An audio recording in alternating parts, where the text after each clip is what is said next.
Don't you just love looking at houses you can't afford?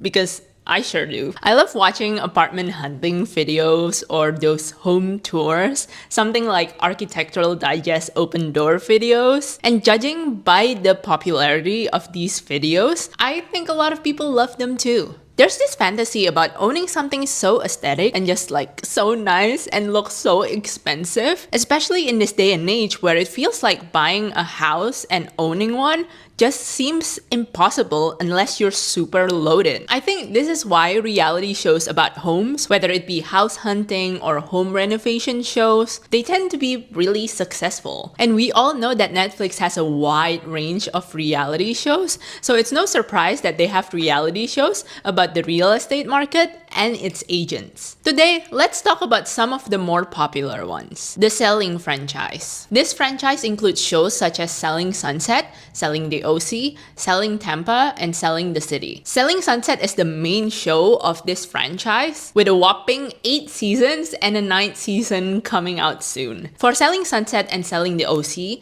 these shows follow the agents of the Oppenheim Group, an agency owned by these mini Vin Diesels. With Selling Tampa and Selling the City, I think they're about different agencies. It's just that they fall under the same franchise. I have a confession to make. I do love Selling Sunset. I love turning my brain off and watching it and seeing what strange clothes the agents are going to wear that episode. However, if you're looking for a show about selling and buying houses, yeah, it's not this one. It's not in this show. I feel like this show focuses more on the agents' personal lives, especially their lives outside of their work. And this is already made clear as soon as you watch the first episode. Selling Sunset has a lot of drama, and some of these drama is pretty entertaining. For example, Selling Sunset is notable for having one of Nick Cannon's baby mama in the show as one of the agents. Her name is Bree, and she could care less about the other agents. Like, she clocks in, does her work, and then goes home to her kid. But that doesn't mean that she doesn't get into her own set of drama. He saw your husband with some girl. On the other hand, you also have drama, like this one time when one of the agents get engaged and they got proposed to with a moissanite ring, which isn't real diamond. And then one of the agents is like, oh, why is it not real diamond? How do you feel about the ring being moissanite or not a real diamond per se? Divina. Then why did you get a real diamond if it's That's if you don't know the person, you shut the up and you do. Meanwhile, in the later season, there's this episode where there's a dog funeral and people are oddly enough dressed outrageously. And they had this montage of the agents walking into the funeral as if it's a runway show. And it was like, it's a funeral. And then in the same dog funeral, they ate McDonald's. We even gave him McDonald's because he wouldn't eat towards the end. We have 30 hamburgers on their way so that we can all... And I don't know, I think the whole vibes of the funeral is like, it's giving Succession.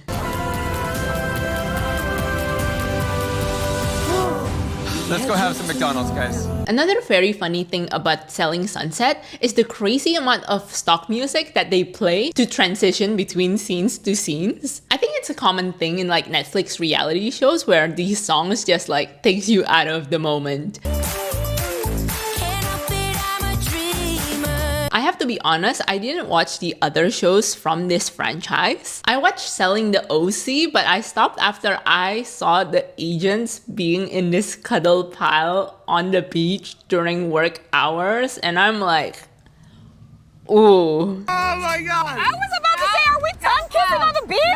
What is happening right now? For me, a job is a job. I don't need to be that close to my coworkers. Like, I can have professional relationship, but being in a cuddle pile on the beach, watching the sunset, that's like a best friend's activity. I didn't even watch Selling Tampa and Selling the City. I just don't have time, guys. I'm studying and I'm only doing this for fun. But I am planning a Selling Sunset recap video, so look out for that. And let me know if you guys do actually want that, because I don't want to make it and then it's not, you know, successful. And then I wasted like 4 hours of my life rewatching the show only for it to not gain any traction. Something you might notice is that I don't really talk much about the houses or any like transaction whatsoever. And that's because most of the time, the houses that they show, they just serve as backdrops for people to have a conversation at. So they'll tour a house, they'll go, ooh, love this. And then they'll sit down and then they just gossip and like, that's it. I'm pissed off. You keep saying it and pissing me off. I'm not doing this anymore. I'm not seeing a lot of selling, a lot of buying, and I want more. What I noticed about Selling Sunset too is the fact that, you know how reality shows these days have become more intertwined with social media? That is what happened with Selling Sunset as well. In the earlier seasons, sure, there are discussions about social media, but there was never really drama that came out of it. But in later seasons, they refer to online drama. They'll talk about how someone DM'd them on Instagram or something. But what's good at least is that whenever there's a reference to social media drama, they always recap it, so you get some context before you get into like the real life drama. The Buying franchise. This franchise includes shows such as Buying Beverly Hills and Buying London. Now this franchise, I didn't watch much. I only watched one episode of Buying London and I didn't like it at all. I just felt like there was so much manufactured drama. And the thing is, I know with reality shows, there are often manufactured drama. That's what reality shows are. But the agents in Buying London, like they were having dinner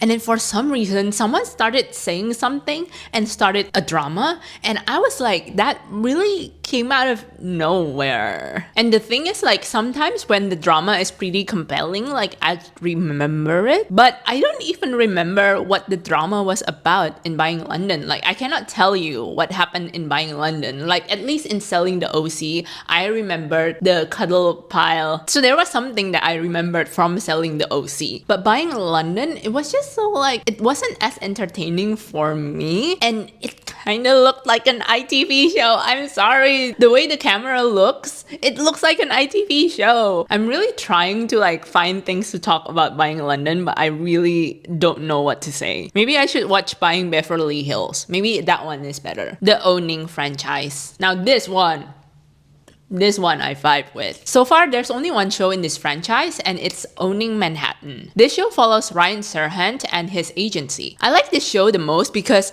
it has a much stronger focus on the work rather than personal drama. And even if there are personal drama, like it's always adjacent to the work. So it's like someone feeling overlooked or someone bad-mouthing another coworker. You don't use company resources and talk about other agents. There's more variety of the agents in the agency too, because in general, the agency is so huge. So it's not just people selling and renting houses, it's people also selling things like corporate buildings. Plus, because Ryan Serhant had experience with YouTube and social media, a lot of his agents utilizes them too, especially the younger agents. So you see how they use social media, so things like Instagram or podcasts, to market their properties, and it's pretty fascinating. In Selling Sunset, it's a bit more traditional, where whenever they want to sell their properties, they'll like call up previous clients and see if they can find someone, or they have open houses, or they distribute pamphlets. Even if they have a digital marketing team, we don't really see a lot of their work. So it's nice to get a deeper look at how properties are marketed, especially through digital marketing, because it's different than like selling small items, right? Like it's a whole big house. How do you sell it over social media? As someone who learned marketing but has never worked in that space, I thought it was very fascinating, and it's one of the reasons why I really enjoyed Owning Manhattan. But I feel like in general, it's just really fun to watch like any apartment hunting or house hunting videos